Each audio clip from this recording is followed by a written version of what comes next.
来看台湾歌戏推广基金会甲国立传统艺术中心规划儿童囡仔歌戏的专题巡演，甲传统拢讲一寡中校职业较严肃议题，改做囡仔较有兴趣的内容。当地嘉义县的新港演出，大人囡仔是拢看甲真欢喜。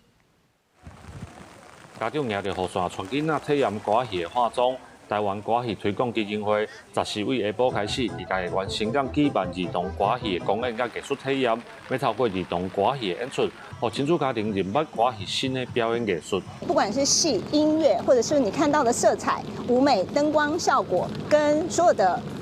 编排方式，全部都是为了吸引小孩的目光而设计。我觉得很不错，可以带小朋友来体验我们以前传统的那个歌仔戏，然后让他们体验现在跟我们以往不同的歌仔戏，属于小孩子的儿童剧。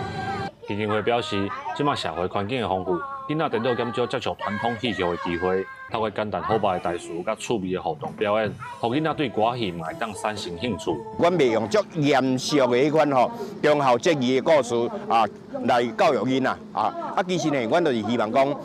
来看这个歌戏了，因对歌戏产生迄个兴趣后摆吼，伊变作是歌戏的观众。现在小朋友讲台语的机会就是很少很少，其实有些甚至还听不懂，所以就要让他多接触就是台湾本土的闽南语这样子。虽然落雨天气不好，不过儿童剧团结合歌戏的演出，也是成真侪家长带囡仔做伙来欣赏。这摆儿童歌戏的活动，煞来要去新北甲新竹巡演。基金会讲，透过巡演，唔但展现传统戏剧的创新，嘛希望趣味的内容会当增加囡仔对在地文化的兴趣。记者林慧婷，嘉义报道。